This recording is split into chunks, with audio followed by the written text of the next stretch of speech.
All right, guys, how you doing? It's Friday.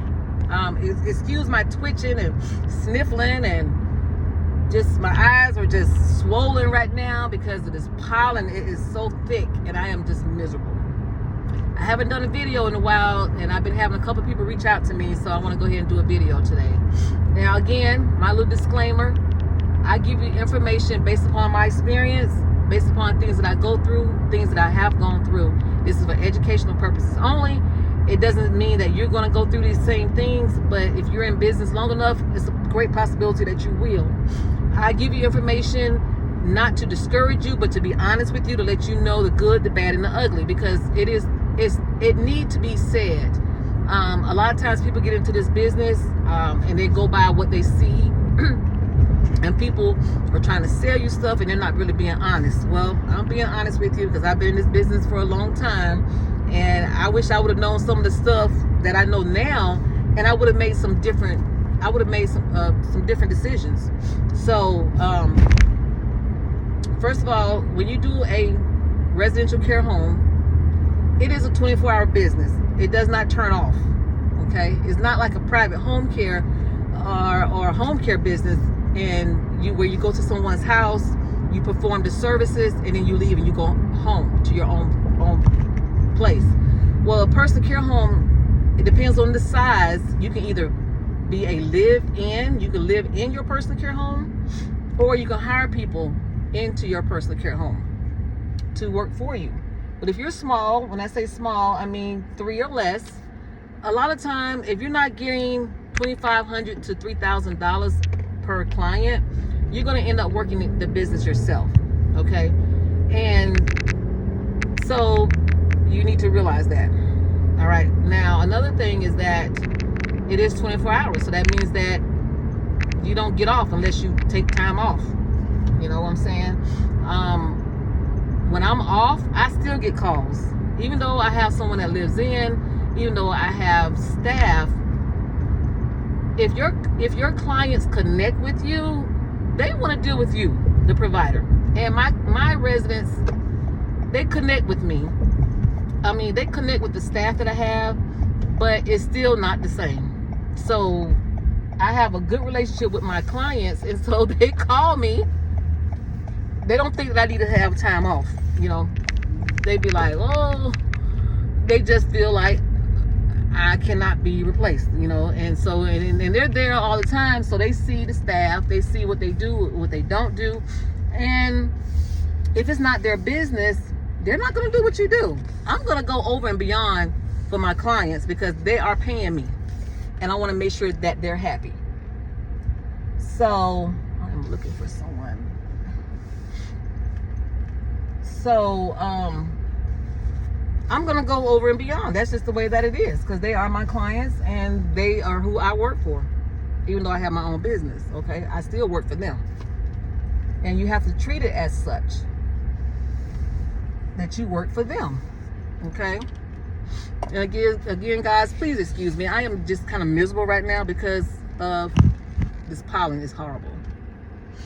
Okay, so I have to wait for somebody. But like I said, this is a 24-hour business, and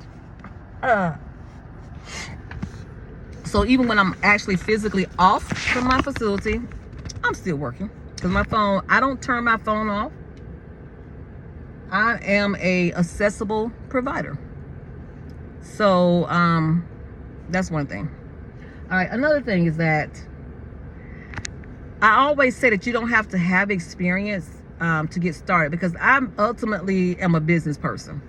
Okay, I went to college, but I did not complete college, and I've made more money than some people that have completed college, 4-year degrees, doctorate, and all that kind of stuff. I made more than them. Not trying to brag, but just realistic. All right, and so, but I worked in different industries, but all those industries tied together.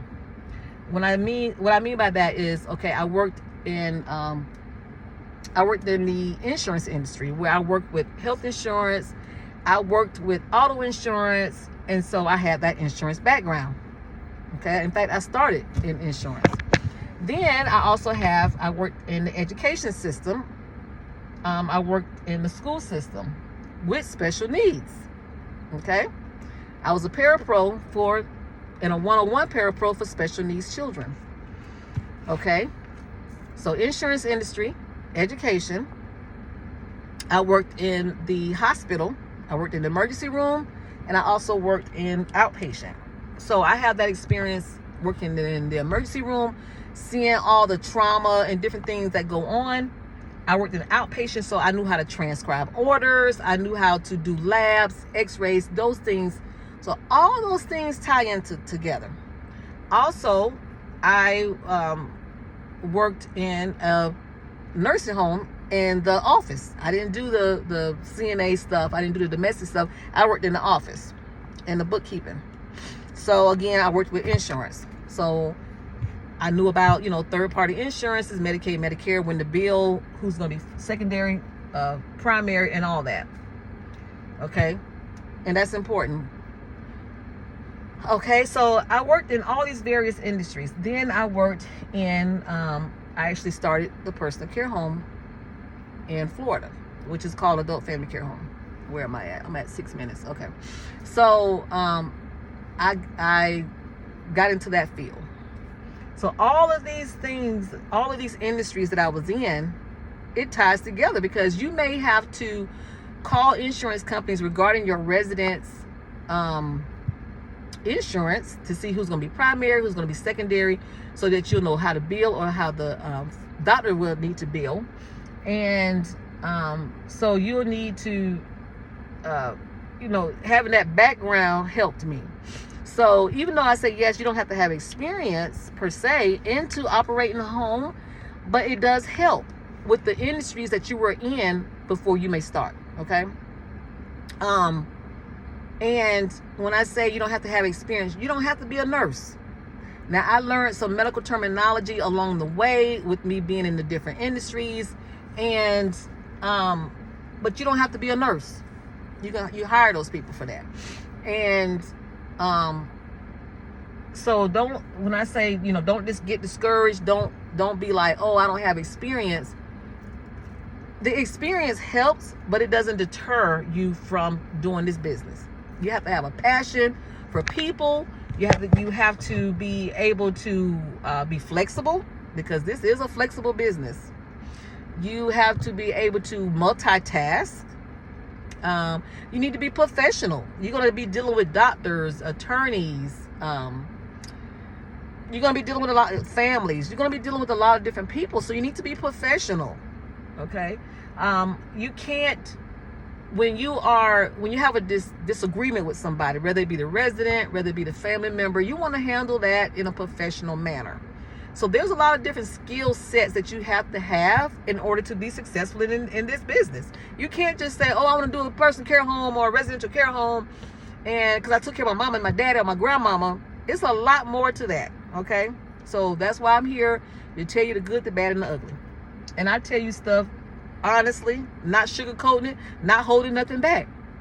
So if you reach out to me and you call me, make sure you have your questions, because I'm not going to get it out of you right away. I got to feel you and see what you really want to do. You can have a passion for something, but you need to be able to put the work in, because some people have the passion, but they don't want to do the work. Some people have a skill or a skill set, but they don't have the know-how or the the rules and just different things going with that. Okay, is what I need to say. So sorry guys, I'm sitting here waiting for somebody, and I'm at 9 minutes. My eyesight is horrible. Okay, so I need to look close.